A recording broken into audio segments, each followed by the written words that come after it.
Hare Krishna, buenos días. Vamos a tener nuestra clase de Bhagavatam, las enseñanzas de Kapila, los últimos de este capítulo 33 del Srimad Bhagavatam. Sí, ya de eso del tercer canto también. Estamos leyendo el capítulo número 29. Capítulo 30, perdón. Vamos a leer así. De Actividades de Kapila, capítulo 33, texto 30. Evansa kapilotena margena chirata paran atmana brahmanirvanam bhagavatam avapaha. Mi querido Vidura, Devahuti, siguiendo los principios que Kapila le enseñó, pronto se liberó del cautiverio material y alcanzó sin dificultad la suprema personalidad de Dios en la forma de la superalma. Significado de Prabhupada. A este respecto, para explicar el logro de Devahuti, se han empleado tres palabras, Atmanam Brahmanirvanam Bhagavatam, que hacen mención al proceso del descubrimiento gradual de la verdad absoluta, indicando aquí como Bhagavatam. La suprema personalidad de Dios reside en diversos planetas Vaikunta. Nirvana significa acabar con los sufrimientos de la existencia material. Cuando alguien consigue entrar en el reino espiritual o en el ámbito de la iluminación espiritual, automáticamente se libera de los sufrimientos materiales. Esto se denomina Brahma Nirvana. Según las escrituras védicas, Nirvana significa final del modo de vida materialista. Atmanan significa comprensión de la superalma que está en el corazón. En última instancia, la perfección más elevada es comprender a la suprema personalidad de Dios. Debemos saber, pues, que Devahuti entró en el planeta llamado Kapila Vaikunta. Hay infinidad de planetas Vaikuntas regidos por las expansiones de Vishnu. Cada planeta Vaikunta recibe un determinado nombre de Vishnu, según nos revela el Brahma Sanjita. Advaitam Achyutam Anadiram Ananta Rupam. Ananta significa infinito. El Señor tiene infinitas expansiones de su forma trascendental, según la posición de las representaciones simbólicas que lleva en sus cuatro manos. Se le conoce con nombres de Narayan, Pradyumna, Niruddha, Vasudeva, etc. También hay un planeta Vaikunta conocido con nombre Kapila Vaikunta, el cual ascendió Devahuti para unirse con Kapila y reside en él eternamente, disfrutando la compañía de su hijo trascendental. Vuelvo a leer el texto. Evansa kapilotena margena chirata paran atmana brahmanirvanam bhagavatam avapaha. Mi querido Vidura, siguiendo los principios de Kapila que Kapila le enseñó, pronto se liberó del cautiverio material y alcanzó sin dificultad la suprema personalidad de Dios en la forma de la superalma. Om ayana timirandasya yananyana salakaya chakchuru militan yena tasmai siurave namaha. Si chaitanya mano vistan estapitan yena bhutale swayan rupa kada mahyan dadati swapadantikan. Jaya Sri Krishna Chaitanya Prabhu Nityananda Sri Advaita Gadadhar Sivasadi Gaura Bhakta Brinda. Hare Krishna Krishna Krishna Hare Hare Hare Rama Rama Rama Hare Hare. Bueno, es muy bonito el texto, como todos los textos del Srimasika el bello, lo más bonito, algo muy bello. Srimad Bhagavatam. Y Bhagavatam significa la personalidad de Dios y Tam es para pluralizar, o sea, y todos sus devotos, los Bhagavatas. Bhagavatam, la bella historia del Señor Supremo y sus devotos. Entonces sí, aquí se explica cómo Brahma Nirvana, cómo Devahuti alcanzó la plataforma trascendental. Entonces es interesante que debido al contexto histórico que llevó a cabo los inicios de la indología, se usó el argumento por parte de los primeros académicos que tenían como propósito no estudiar la cultura védica per se y la religión de la India, sino como era una conquista, ellos querían hacer una conquista cultural también, conquistar el pensamiento. Ya habían conquistado la India con la fuerza, ahora cómo conquistar el pensamiento a través de la conversión cristiana.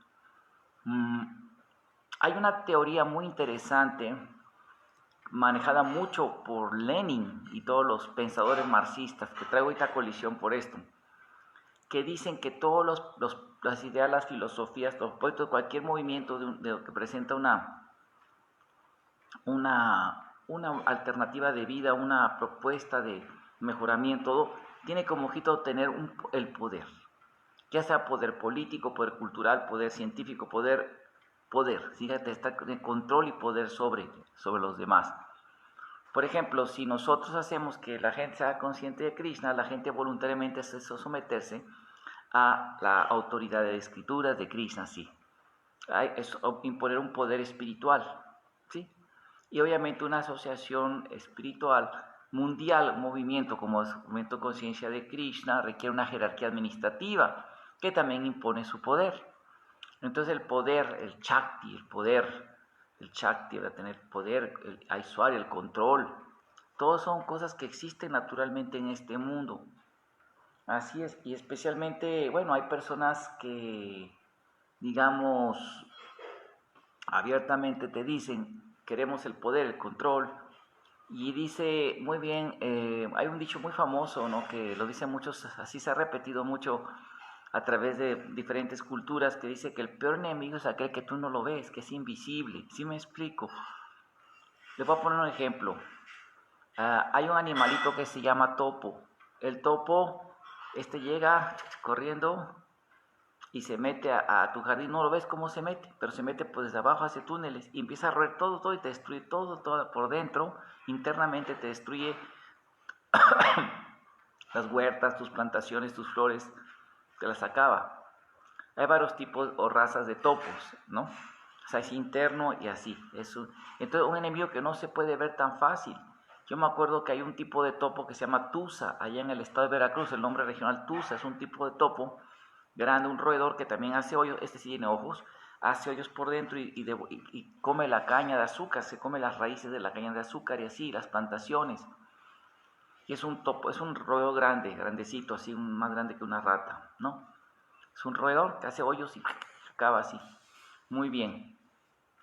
Ahora, el enemigo más peligroso, el enemigo que es invisible y que se infiltra en ti.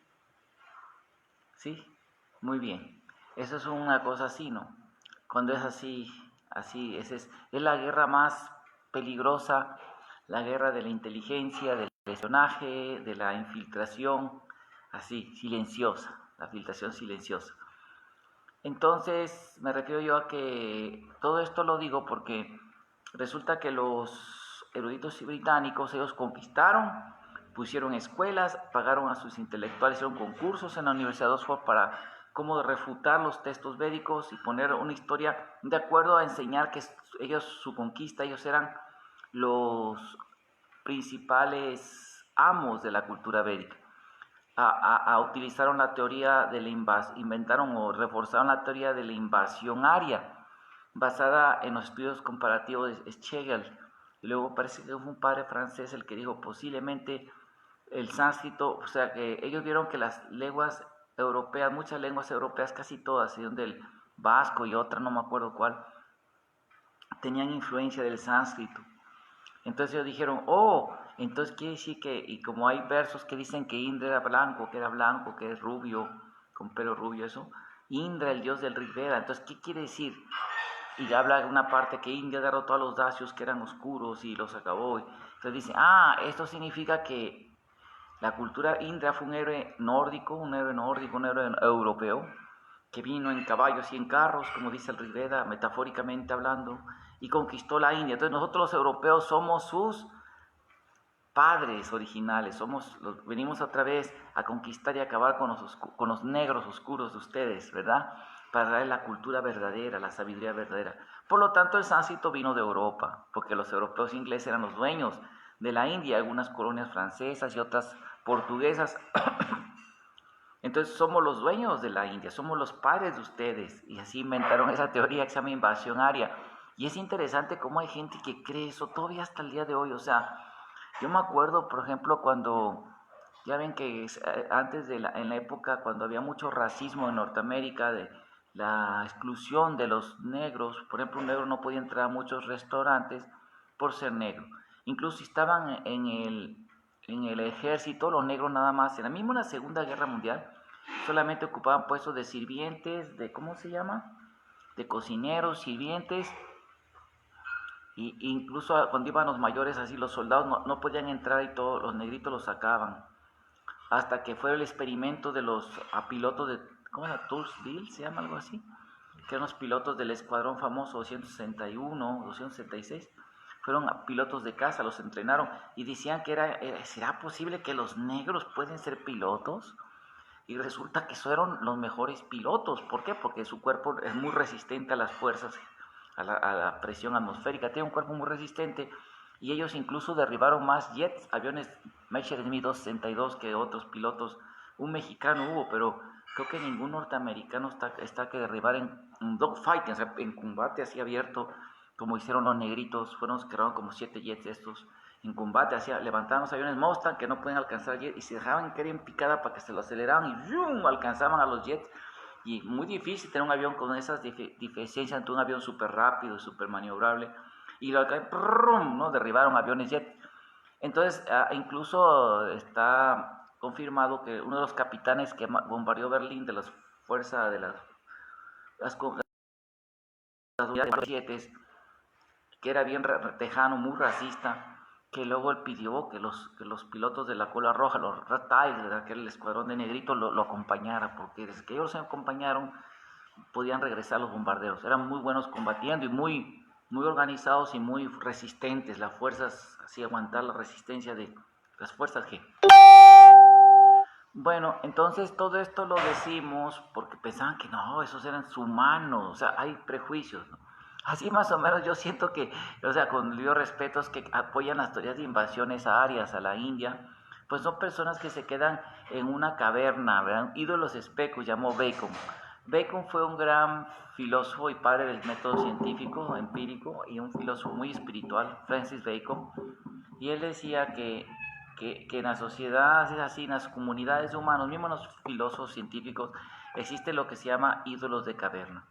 ¿Qué es el ídolo de caverna? El ídolo de caverna, o así se le llama, es la metáfora que usaba Platón para escribir como nosotros todos tenemos diferentes, así como paradigmas, nos metemos en un mundo y creamos una zona de conformidad, que cuando alguien sale de esa zona y nos quiere informar que hay algo ahí afuera de esa caverna, nosotros nos cuesta trabajo a reconocer, porque estamos tan metidos en nuestro estereotipo, en nuestro mundito. Estos también son los universos sociales y todos tenemos algún tipo de ídolos de caverna. Le voy a poner el ejemplo que daba Platón. Platón daba el ejemplo de que había unas personas que estaban dentro de una caverna prisioneras y nada más entraba una luz por arriba de ellos que proyectaba las sombras de la gente que pasaba gente, pasaban animales, y ellos veían las sombras y wow, estaban fascinados, contentos viendo las sombras, pensaban que esa era la realidad, porque ellos estaban allí, no habían salido nunca afuera, estaban allí ya y pensaban que esa era la realidad. Así se creó una zona de conformidad en un mundo de sombras. Y él era el ejemplo, daba de la energía ilusoria de Maya, que el mundo de las ideas, el mundo espiritual, su mundo ilumina de las luces, de la sabiduría, de todo eso, y que la gente está en el mundo de las sombras, de la ilusión, ¿sí? De Maya. Esto también se refleja en algunas obras modernas como Matrix. El Matrix, esa película, manifiesta diferentes aspectos esos de la cueva de Platón, ¿verdad? La cueva, el ídolos specus o ídolos de caverna. Sin embargo, todos tenemos diferentes tipos de ídolos specus en diferentes niveles. Mismo en el Bhakti, en el servicio devocional, todos tenemos ídolos specus. O sea, tenemos zonas de conformidad en que creamos diferentes puntos de referencia que nos dan estatus, símbolos de esto y el otro. Ahora bien,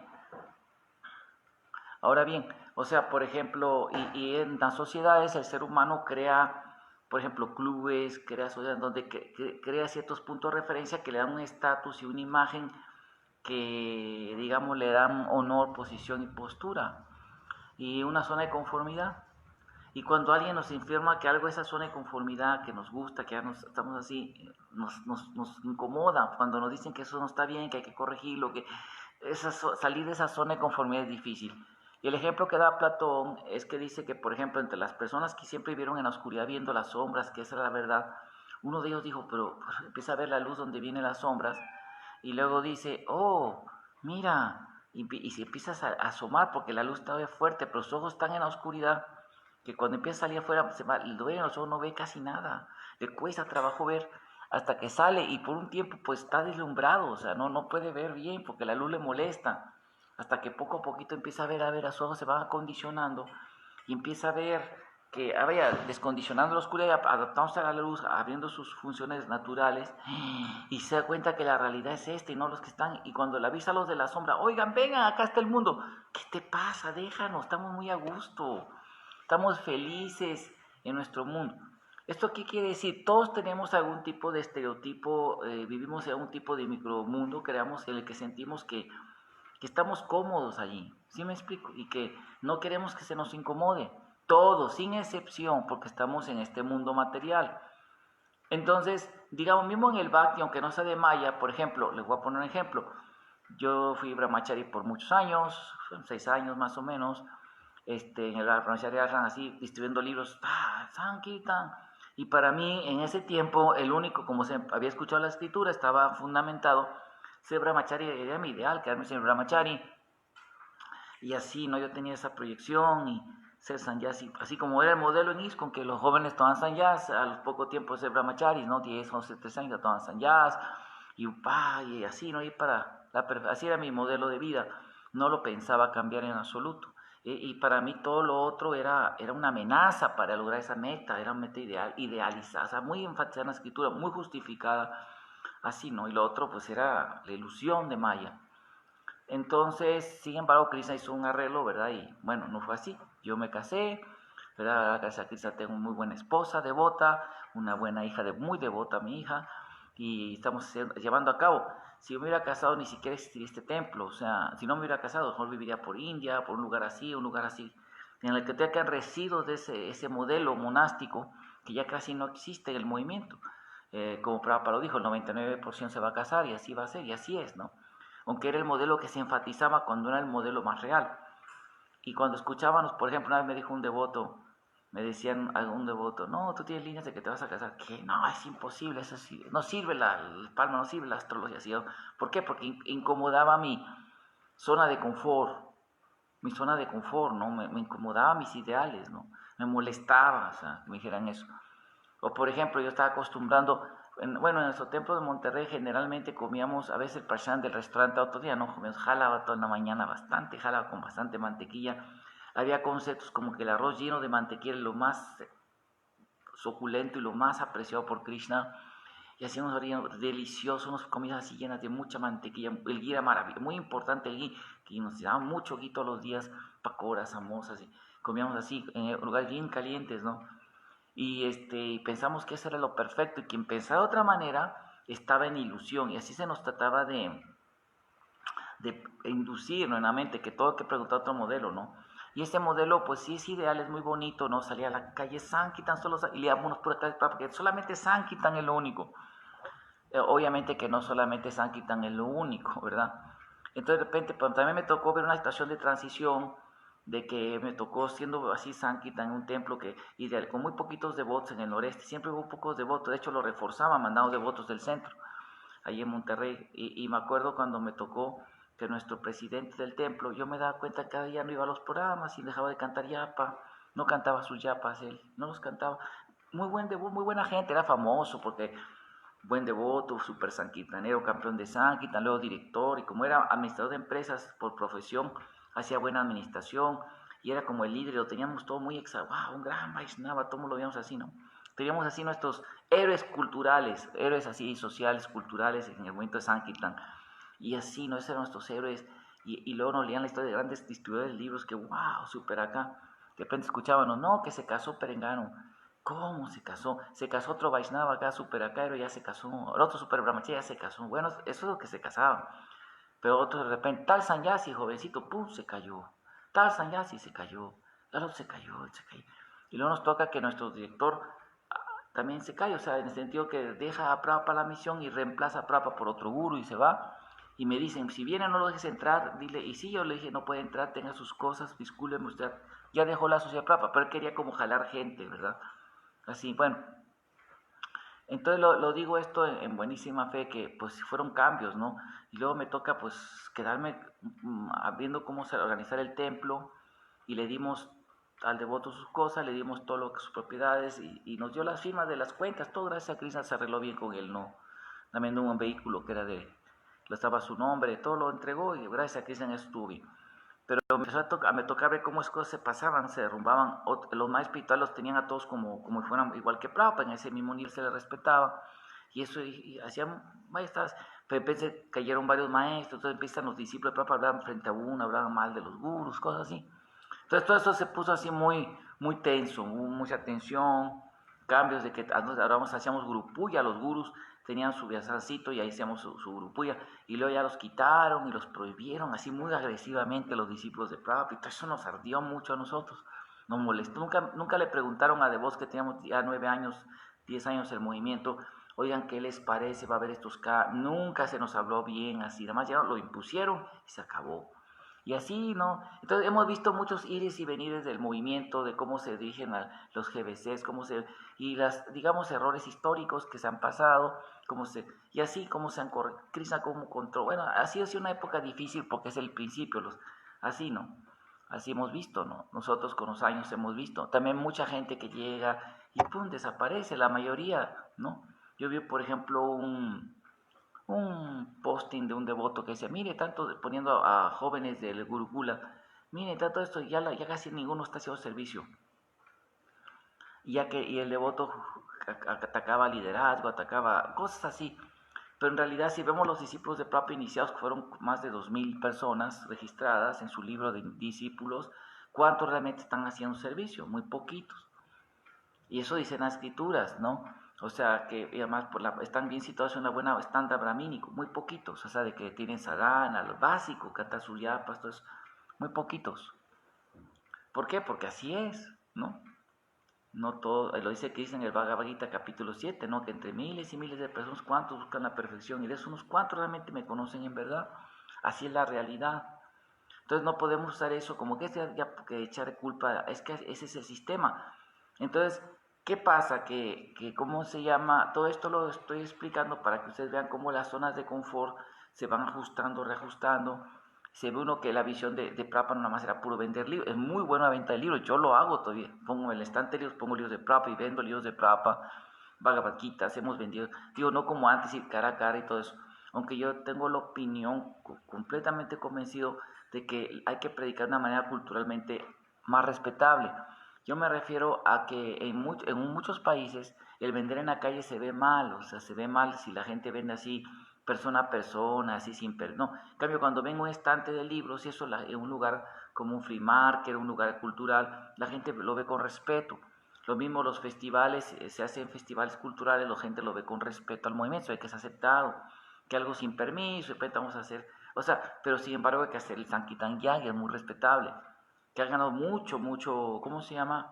Mucho énfasis, tanto ha llegado tan fuerte que ahorita en Hollywood, como lo documentó Nrsimhananda Prabhu en sus videos, Hare Krishna en Hollywood, no hay película importante que no salga los de Boston, que estén ahí en el fondo cantando Hare Krishna. Se les reconoce como parte de la cultura aceptada de la cultura del folk americano, ahí en Norteamérica, en Estados Unidos, bueno, Norteamérica es México también, donde Estados Unidos. Entonces, eso es bueno porque le da un nivel de respeto y estatus al movimiento, o sea, tiene un efecto. Obviamente que hay que hacer otras estrategias también para que la gente se identifique más con el movimiento y no, a no crear barras culturales. Si me explico, como hay muchos programas, Namahata, Krishna West, hay programas, diferentes tipos de predica, ¿no? Bhakti Centers, todo eso así, ¿no? Para que la gente honesta ¿verdad? Se empiece a acercar a Krishna. Ahora bien, restaurantes, todo eso es muy importante. Papa dijo que después de abrir muchos templos y libros hay que abrir restaurantes. La gente que tiene esa buena cualidad de tener el personal para hacerlo, es muy importante el programa para así puentear a la gente hacia la conciencia de Krishna, tomando Krishna Prasadam. Todo esto lo digo porque en realidad todos tenemos diferentes así, ¿no? Y muchas veces, por ejemplo, yo veo algunos devotos que ven, debido a que tienen capacidad, educación académica, son devotos y han visto que es muy importante que algunas estrategias se enfaticen y como que ve que casi no no le hacen mucho caso, al contrario, las bloquean porque pone en incomodidad la zona de confort. Entonces están, dale y dale para que los devotos sean conscientes, no están haciendo propaganda, mandando temas, hacen videos sobre el tema. ¿Por qué? Porque ellos son como la persona que salió de la caverna y están diciendo, mira, aquí hay una cosa importante, pero los de la caverna pues están contentos, zona de confort, dicen, no, y no pueden porque les deslumbra. Es muy, pero esa es la labor de las personas que son, ¿cómo se llama? Que tienen esa de ser pioneros en un proyecto, en hacer conscientes, ¿no? Y así hay muchas cosas que a veces hablamos nosotros porque es bien importante que los devotos estén conscientes y tengan conscientes de qué es bueno, qué es mejor, qué puede ayudar. Y también, claro, las personas que estamos, digamos, que podemos vislumbrar algo más allá del el establishment de nuestra zona de confort, nuestra caverna, zona de confort en ISKCON, también tenemos que comprender que esto no se da de un día para otro, tarda, no se da de un día para otro, o sea, hay que simplemente que pacientemente seguir explicándoles a los devotos, esto es una amenaza, esto se debe hacer, se debe predicar así para que haya más éxito, así, ¿no? Y no esperar que todo el mundo va a entender eso, ¿no? ¿Por qué? Porque es la diversidad que existe, ¿no?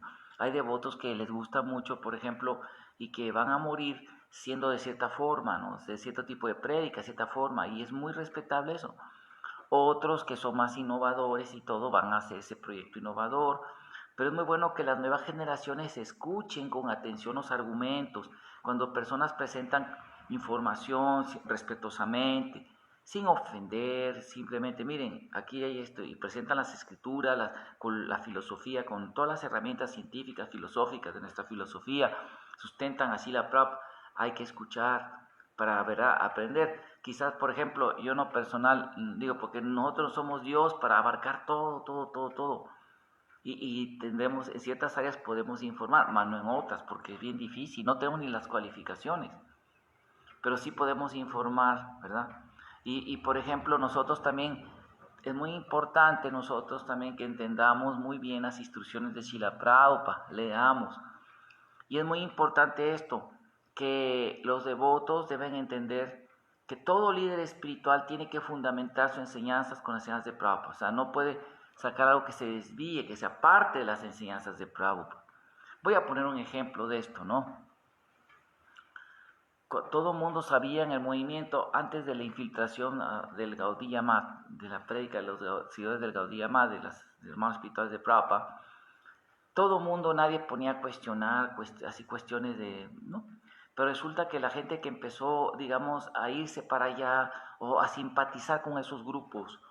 Voy a poner un ejemplo. En Venezuela fue de los primeros países que empezaron que se hicieron disidentes de ISKCON y se fueron a tomar a esos gurús como después que Prabhupada se fue.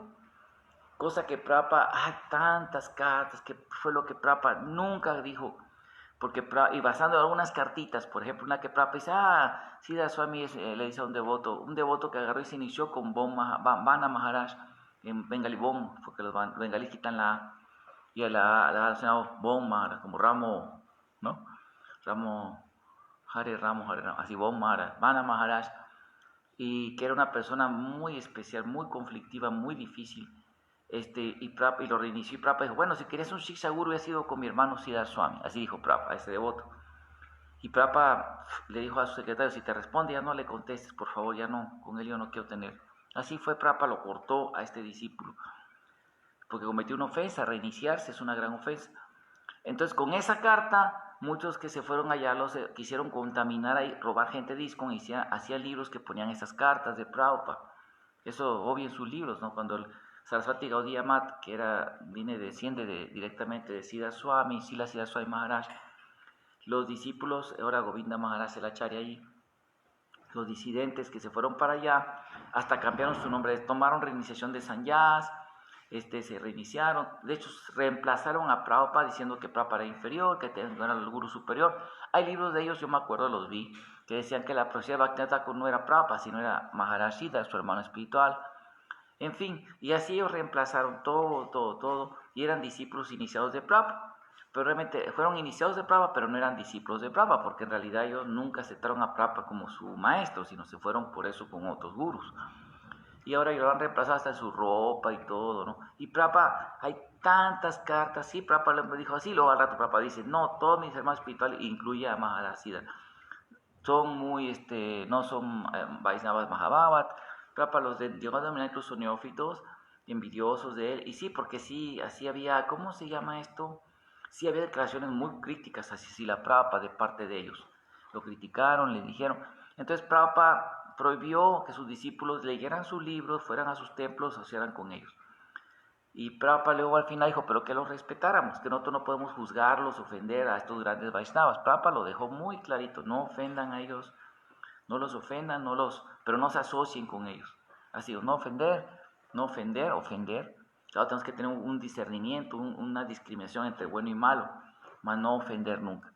Eso Prabhupada, son literales sus palabras de Prabhupada. Entonces, los discípulos empezaron a ir, los que se fueron para allá, ellos hicieron libros que contradecían a Prabhupada, por ejemplo, un tema que, y vemos, por ejemplo, gente de Venezuela que estuvo bajo la influencia de esa enseñanza.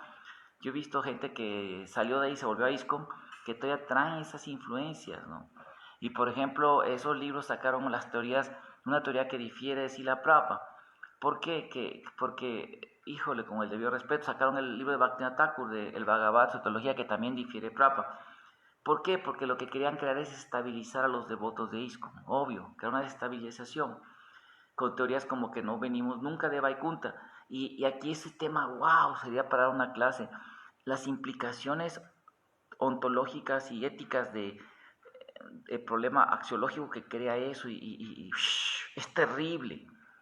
Porque Prabhupada nos presenta la tesis que el señor Chaitanya lo dice en el Chaitanya Charitamrita, que nosotros dimos la espalda a Krishna y venimos, ¿verdad? También Brahmananda Saraswati repite casi un verso de Chaitanya en Suprema Vivarta, que debido a que el alma le dio la espalda a Krishna, viene al mundo espiritual, al mundo material a disfrutar, y lo dice el cuarto canto del Bhagavatam. En fin, hasta escribieron libros de eso, hubo libros así, sacando citas de Prabhupada fuera de contexto y queriendo a fuerza encontrar así, ¿no? Y crearon lo que se llama la falacia del falso dilema. La falacia del falso dilema o sofisma del falso dilema, es una falacia, un sofisma, es un argumento que parece lógico, pero es falso para simplemente confundir. ¿Por qué? Porque no había dilema. O sea, Prabhupada era muy clarito en sus instrucciones, lo dice, nosotros venimos de Krishna Loka. El GBS sacó un libro así de 300 páginas, con todas las citas de Bhaktisiddhanta también, que dicen que venimos directamente del servicio de Krishna Loka, de ahí venimos. Bueno, refutando a los que hicieron libros así dentro de ISKCON, que ya no están en ISKCON, ahora ya están en otros mundos. Bueno, ahorita dicen hasta que el Bhagavatam, es personas que hicieron esos libros, que andan en eso, dicen que el Bhagavatam está mal, o sea, hacen hipercriticismo del Bhagavatam. Imagínense, hasta llegaron a ese nivel de confusión. Bueno, esas personas que querían reformar así la Prabhupada, que hicieron libros de eso, el jefe sacó un libro así de 300 páginas, ¿verdad? Y vienen todas las citas de las escrituras, análisis de las escrituras, sus argumentos de ellos refutados, del sánscrito, de dónde venían sus fuentes, la escritura en comentarios Mayavadi, de Gaudapada, el Paranguru de Sankaracharya, en fin, todo lo refutaron. Y viene ahí claramente las citas de Bhaktivinoda Thakur, de todo, ¿verdad? Mismo del Jaya Dharma, que dice exactamente que venimos directamente a estar con Krishna. O sea, la tesis es esta, mírense. El gran problema que fue el problema de este famoso Demócrito, de Epicuro o de Demócrito, uno de los dos, esos ateos, contra el cristianismo, que dijeron, si hay un Dios todo benevolente, todo bueno, benevolente, bueno, ¿cómo es posible que exista el sufrimiento? Que uno nace en pobre sufrimiento y otros nacen sufriendo, ¿no? Entonces Dios no es benevolente y así, ¿no? Atacaban que existiera Dios. El famoso problema del mal se llama en teología. Los cristianos primitivos y también los judíos hasídicos y otros judíos cabalistas, ortodoxos, así más sabios, responden con la transmigración del alma, como dice Krishna, ¿no? La teodicea, la justicia de Dios. Que dado que el sufrimiento no es creado por Krishna, es creado por la misma alma en sus vidas pasadas y ahora está pagando su karma. Esa es la explicación del problema del mal. Pero todos los cristianos, después del concilio de Constantinopla, que prohibieron la reencarnación en la religión cristiana, que estaba en los ramas de la iglesia primitiva, ya explicaron como el misterio del mal, ¿no? El famoso misterio del mal, y así, ¿no? Todas esas cosas que los sufrimientos existen por, no es culpa, o sea, no, es un gran misterio, es imposible de saber. Y entonces con eso atacaron mucho los racionalistas, los asuras, los ateos, criticaron al cristianismo diciendo que como un Dios benevolente, sin ninguna razón, hace que uno nazcan pobres y eso, sin ningún antecedente previo. Entonces la idea de esa teoría de que nos digo con Krishna, que está prohibida por las declaraciones, está prohibido predicarla, porque luego salen otra vez está entre las herejías, ¿verdad? O herejías significa eso, las desviaciones, ¿verdad?, de la filosofía de Krishna. Esa teoría dice así que, ¿verdad?, nos está diciendo que un Dios benevolente que sin ninguna razón nos puso en el mundo material eternamente aquí, y uno los puso a nacer como sapos sin haber estado primero con él. O sea, ese Dios sin cruel, ¿no? Por ejemplo, papá castiga a un hijo porque estaba bien el hijo, hizo cosas malas, y entonces le quita un estado mejor, en el que estaba bien. Por ejemplo, le dice, bueno, te voy a quitar el celular y la compu, y no vas a ver compu ni celular, ¿verdad? No vas a poder ver ahí nada. Porque él estaba, digamos, esa compu le servía para divertirse, viendo lo que le gustaba, el celular. Ahora se lo quita, lo pone en un estado de sufrimiento inferior. Así, porque hizo algo que injusto, tenía lo justo, estas facilidades se las quitó porque lo pone, entonces es justo ese castigo porque hizo algo malo.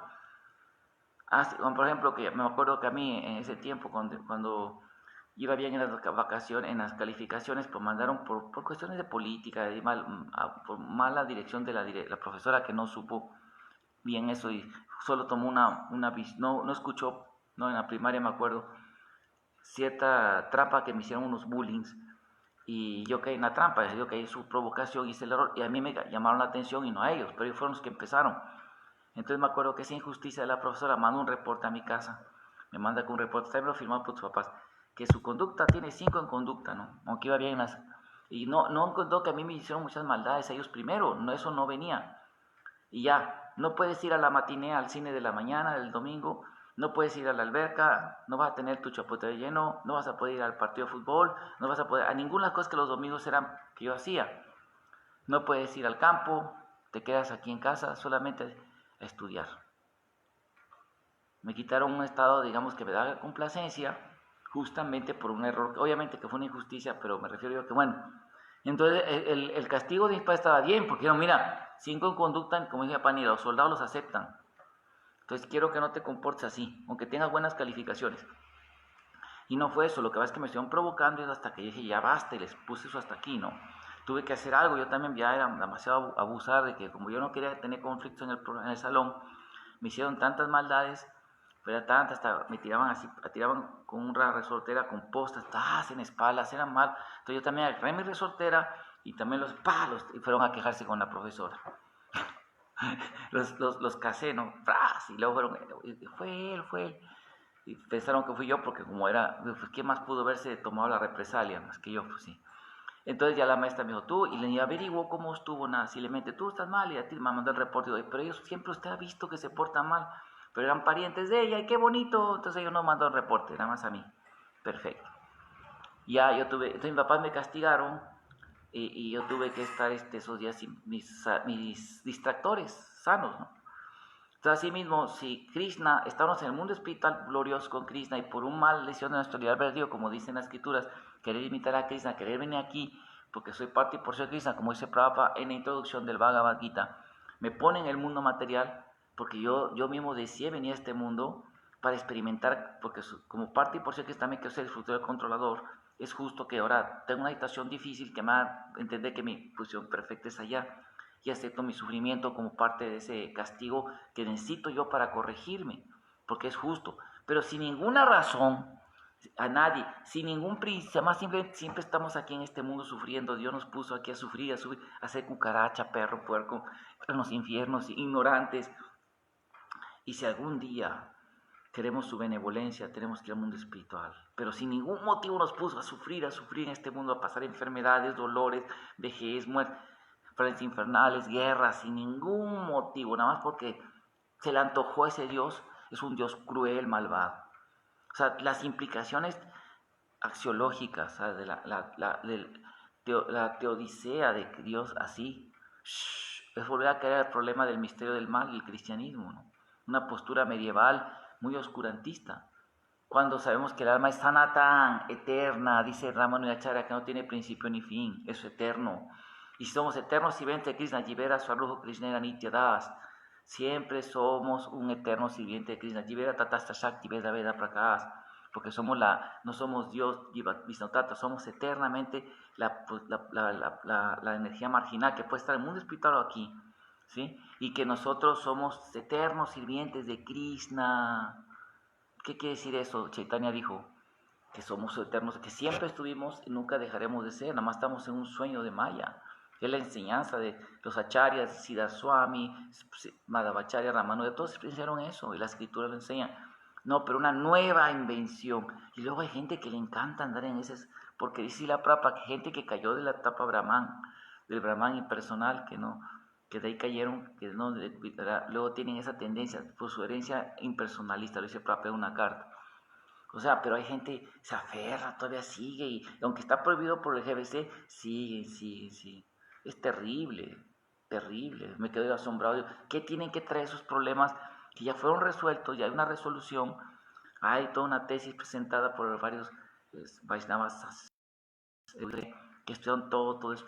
Ya está, no, volver otra vez con el mismo falso dilema. No. Y miren qué problema nos está metiendo Krishna, un Dios. No, precisamente el error que nosotros juzgamos del cristianismo, ¿verdad? Para entender la teodicidad de Dios, la justicia divina, lo quieren volver a aplicar. O sea, es terrible eso, es terrible. O sea, no saben ni dónde se están metiendo. O sea, yo a veces me quedo asombrado, estoy diciendo, bueno, ¿qué pasa, no? Que no saben lo que están diciendo esas personas.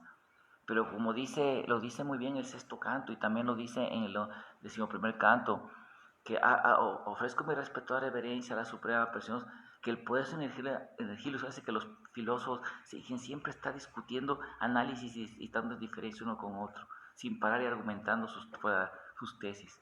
Es la potencia de la energía ilusoria.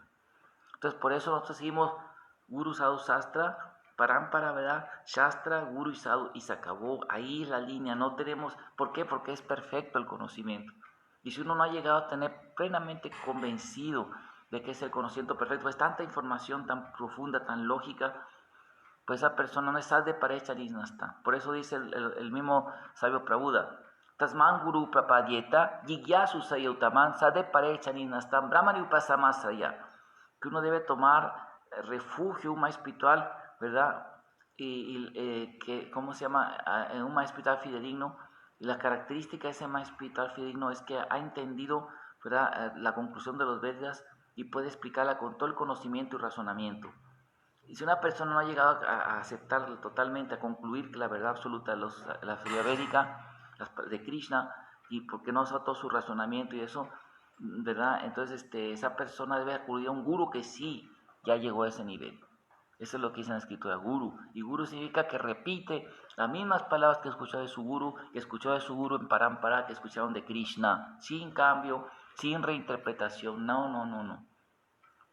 Prabhupada dijo, si el guru, el acharya, el guru dijo, eso es un mango, yo simplemente tengo que decir, este es un mango. Como el cartero que lleva el mismo mensaje de Krishna, sin cambio, ¿no? Ahí está el mensaje, igual, eso se llama guru, que tiene que estar completamente convencido.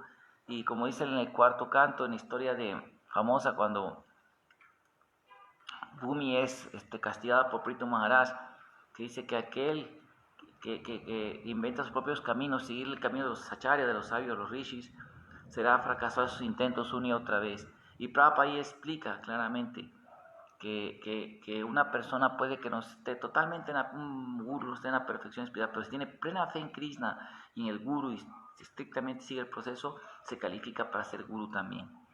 Así dice la escritura. Hay varios tipos de guru, ¿verdad? Hay diferentes niveles de guru. Entonces, pero si uno sigue estrictamente así la Prabhupada, se apega y repite lo que Prabhupada enseñó y no se desvía de eso, es un guru fidedigno. Es un guru fidedigno. Está en la plataforma de pura, ¿sí? Incluso puede que una persona sea muy pura y muy santa. Hemos tenido casos históricos en el Gaudiya Vaishnavismo y otros en historia védica, que aún almas liberadas pueden ser confundidas por la ilusión. Pero no por eso dejan de ser almas que su avance está ahí. O sea, me refiero a que Maya es muy poderosa.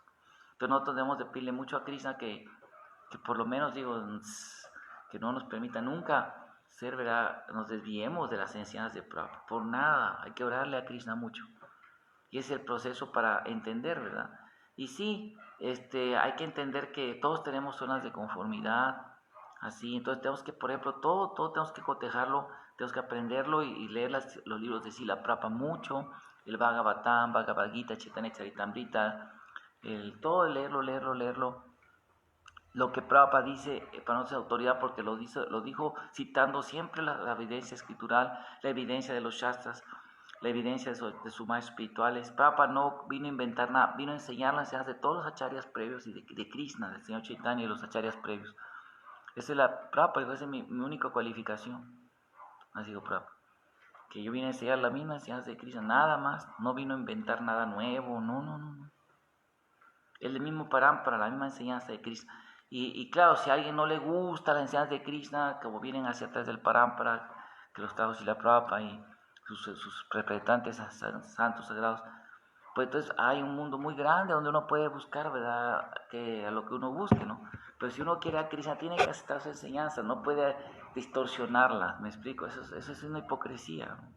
Es un engaño, ¿no? Si uno quiere venir a Krishna, yo, por ejemplo, yo dejé de creer en evolución, que era mi mito cosmogónico que crecí de niño, de muchos otros conceptos que me enseñaban, que yo escuchaba y que yo había aprendido porque sabía que Krishna era la verdad. Y después leer el Bhagavad Gita, leer los libros de Prabhupada, el Avance de la Conciencia de Krishna, otros libros, el Avance de la Conciencia de Krishna, la Conciencia de Krishna, más temas de yoga, la perfección del yoga, los libros que leía antes de entregarme a la Asana, y el libro de Krishna Book. Yo dije, esta es la verdad, puedes estudiar con lógica, con filosofía, con esta profundidad de sabiduría, esta es la verdad absoluta. Y haber estudiado el budismo, haber estudiado el cristianismo, de las filosofías, resumen de la filosofía, historia de las doctrinas filosóficas de Occidente, enciclopedias que leí de todo eso. Esto es el Tao Te Ching, lo leí también. Y este es el libro, el Bhagavad Gita, es la máxima enseñanza. No hay, yo para mí, después de estudiar todos filósofos y todo eso, vi que Krishna tenía lo que decían otros y mucho más. Y en realidad, y luego sí la Prabhupada, wow, o sea, una profundidad, también una enseñanza, una riqueza de información de una persona tan sabia y presentando este conocimiento. Entonces así, ¿verdad? Yo acepté que los otros teníamos que, ni modo, lo que dice, esto es la verdad.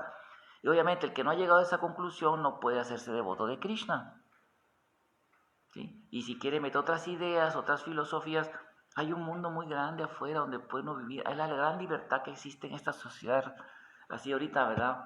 En nuestras repúblicas democráticas, la libertad de pensamiento, pero no querer a fuerza meternos ideas aquí que no son las.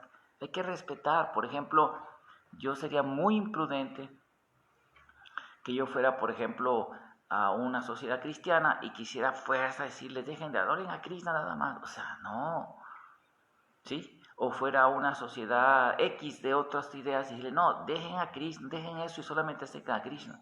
Está mal. Si me invitan, quieren saber lo que Krishna dice, esto, lo bueno para ustedes es esto. Ustedes, como es Krishna, yo te he explicado todo y tú sabrás si lo tomas.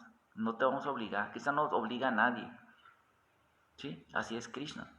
Pero si, por ejemplo, pero me invitaron a hablar, ¿para qué me invitan a hablar? Pero yo me quiero a fuerza meterles así, ¿no? Como vemos algunos grupos, así son, ¿no? Aquí nosotros está nuestro centro, enfrente de nuestro mandir, está una iglesia católica que le hicieron después que estaba nuestro mandir aquí. A dos cuadras está otra iglesia enorme protestante, acá adelante una iglesia adventista, como 6 cuadras, adventistas, sí, que son vegetarianos. Luego hay otras iglesias así. Y la gente pasa, los que pasan, los feligreses de todas las. Todo aquí se juntan, las monjitas nos saludan. Hare Krishna, hola, buenos días, Hare Krishna. Bien buena gente también, no se meten con uno. Vivimos en respeto, ¿verdad? Pero luego llegan otros grupos que te quiero convertir. Oye, espéreme. Oiga, mire, que no ve que aquí hasta cuántas iglesias hay. Vaya a las cárceles. Vaya a los conciertos de rock, a las pandillas, en zonas donde la gente requiere, aquí ya la gente tiene, no, pero necios, tercos, así, ¿qué les pasa? Hasta venían a la clase domingo, ¿no? Y así empiezan a hablar a la congregación y le hablan a los, ¿dónde vives tú? Para irlo a saber, y afuera, o sea, eso se llama proselitismo agresivo. No, hay que respetar, si a esta sociedad tenemos estatus, ¿no? Pero voy a traer ahora yo la nueva fórmula.